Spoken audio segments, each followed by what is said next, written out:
नमस्कार दोस्तों, स्वागत है आपका आज की हमारी इस क्लास में। तो आज की क्लास में हम लोग हल करेंगे 10वीं कक्षा का पेपर जो आज 28 फरवरी 2026 को हिंदी का हुआ है। तो शुरू करते हैं आज की हमारी ये क्लास। सबसे पहले व्याकरण से प्रश्न आए हैं। तो व्याकरण से जो पहला प्रश्न आया है उसमें पूछा गया है कि निम्नलिखित में से यण स्वर संधि के संबंध में सही विकल्प चुनिए। तो सबसे पहला जो ऑप्शन है ई वर्ण, यानी कि ई के बाद भिन्न जाति का स्वर आने पर य बन जाता है, तो ये सही है। फिर ए वर्ण के बाद ई वर्ण के आने पर ए बन जाता है, ये गलत है। तीसरा ऑप्शन है ऊ वर्ण के बाद भिन्न जाति का स्वर आने पर व बन जाता है, तो ये भी सही है। ठीक है। चौथा है ए वर्ण के बाद री आने पर अर बन जाता है, तो ये गलत है।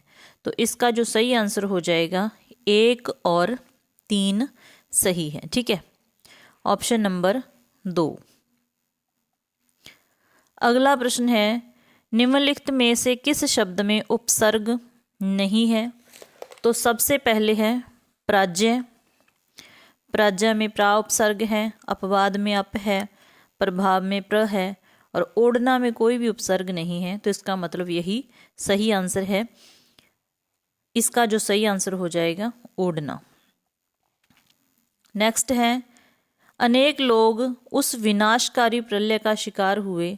इस वाक्य में प्रयुक्त प्रलय शब्द का विलोम। तो प्रलय का विलोम क्या होता है? सृष्टि। ठीक है। नेक्स्ट है स्वार्थी व्यक्ति की मित्रता अल्पकालिक होती है। इस वाक्य के अर्थ के लिए निम्न में से लोकोक्ति है। तो सही हो जाएगा ओछे की प्रीति बालू की भीत। ठीक है। नेक्स्ट प्रश्न है जिसकी लाठी उसकी भैंस में सर्वनाम का कौन सा भेद है। तो कौन सा हो जाएगा? संबंध। जिसकी लाठी है उसी की भैंस है, दोनों में संबंध है। तो जिसकी लाठी उसकी भैंस संबंधवाचक। ठीक है।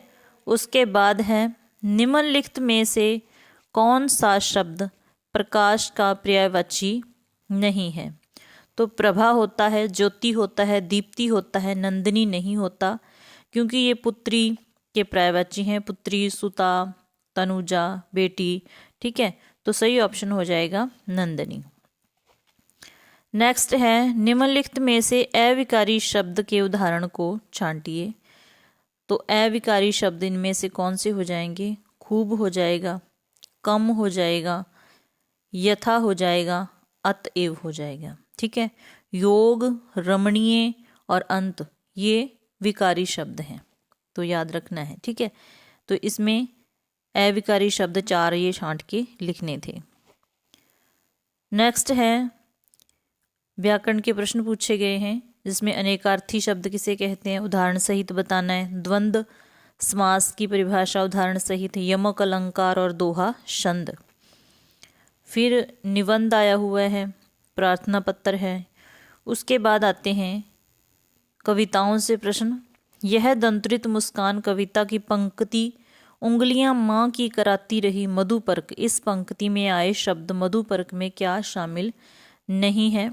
तो मधुपर्क में क्या शामिल होता है? घी होता है, शहद होता है, दही होता है, दूध होता है और जल होता है। ठीक है। लेकिन तेल नहीं होता, तो यहाँ पर राइट आंसर हो जाएगा तेल।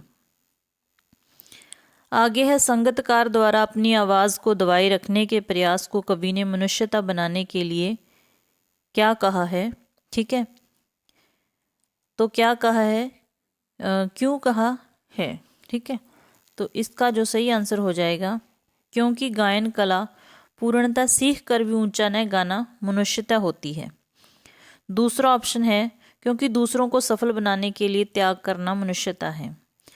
आगे है क्योंकि अपने काम को अधिकशोर न मचाते हुए करना मनुष्यता है। क्योंकि असफलता मिलने पर भी कर्तव्य पालन का प्रयास करना मनुष्यता है। तो इसमें से जो सही है वो पहला ही ऑप्शन है। ठीक है। नेक्स्ट है सुर महिसुर हरिजन अरु गाई, हमारे कुल इन पर न सुराई। कविता में ये शब्द किसने और किसे कहे हैं। तो ये राम लक्ष्मण परशुराम संवाद से है, ठीक है। तो किसने कहे हैं? लक्ष्मण ने परशुराम जी को कहे थे, ठीक है। नेक्स्ट है, सूरदास के पदों में गोपियों की किस विशेषता का पता चलता है? तो उनके एक निष्ठ कृष्ण भक्ति, वाक्चातुर्य, विरह पीड़िता, तीनों का ही पता चलता है। तो आंसर आ जाएगा उपरोक्त सभी। नेक्स्ट है,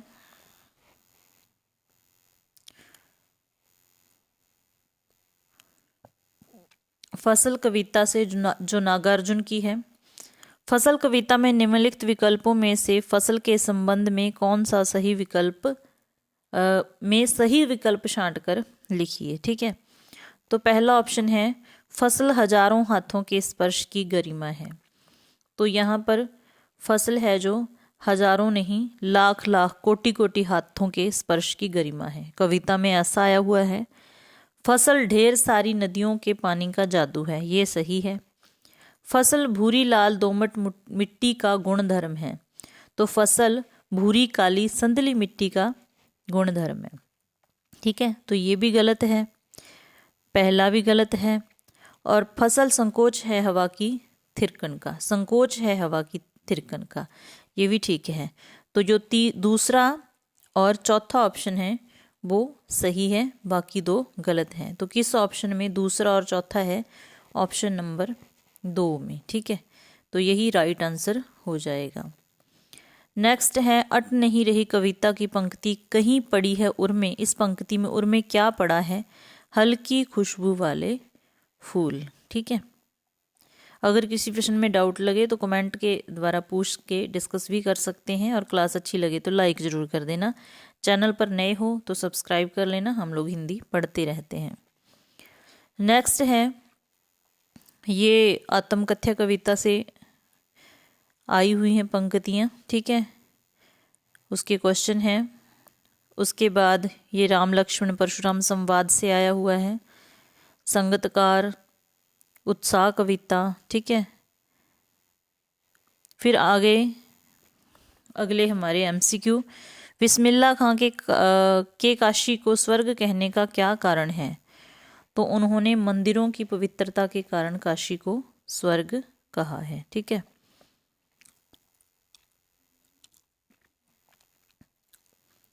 अगला हमारा प्रश्न है, एक कहानी यह भी आत्मकथ्या में निम्न कथनों में से लेखिका के संबंध में कौन सा कथन सही नहीं है?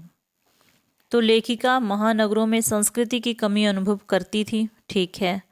लेखिका ने 10वीं की परीक्षा 1945 में पूरी की, ये भी ठीक है।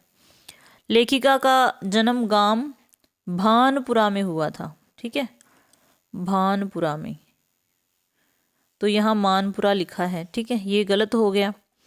अगला है, लेखिका ने इंटर तक की शिक्षा अजमेर में पूरी की, ये भी सही है। तो इसका मतलब ऑप्शन नंबर 3 है जो सत्य नहीं है। नेक्स्ट है, संस्कृति का यदि कल्याण की भावना से नाता टूट जाए तो वह असंस्कृति हो जाती है।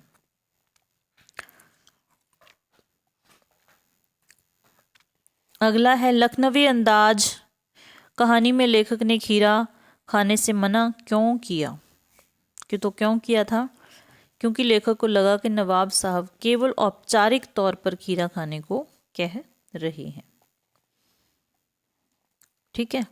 इसके अलावा जो ऑप्शन है, खीरे देखने में अच्छे नहीं दिख रहे थे, ये भी गलत है। खीरों पर नमक बहुत ज़्यादा लगा था, ये भी गलत है। लेखक को खीरे खाने से अपच की समस्या हो जाती है, ये भी गलत है। क्योंकि ये तो नवाब साहब ने कहा था कि खीरा है तो लजीज लेकिन शकील है, मतलब आसानी से न पचने वाला है। अगला है, नेताजी का चश्मा पाठ के आधार पर हालदार साहब को किस बात की जिज्ञासा थी? तो कैप्टन के नाम की कहानी जानने की, पान वाले की मज़ेदार बातें सुनने की, संदूकची में रखे सामान देखने की, या कैप्टन की दुकान देखने की। तो पहला ऑप्शन ही सही है, कैप्टन के नाम की कहानी जानने की। अगला प्रश्न है, बाल गोविंद भक्त पाठ के अनुसार सन्यासी बनने के लिए कौन सी बात महत्वपूर्ण है? गृहस्थी का त्याग करना, बिल्कुल भी नहीं। वेश बदलना, ये भी नहीं। मानवीय गुणों का पालन करना है, ठीक है। समाज के नियमों का पालन न करना, तीनों ही गलत है। तो जो सही है मानवीय गुणों का पालन करना। अगला है, तो ये एमसीक्यू सारे हो गए, ठीक है। उसके बाद आगे जीवन परिचय यशपाल और मन्नू भंडारी का आया हुआ है। नैतिक शिक्षा के क्वेश्चन भी आसान थे, कृतिका के भी, ठीक है। तो अगर क्लास अच्छी लगे तो लाइक करके चैनल को सब्सक्राइब कर लेना। हम लोग हिंदी पढ़ते रहते हैं। मिलते हैं ऐसी ही नेक्स्ट क्लास में। क्लास देखने के लिए धन्यवाद।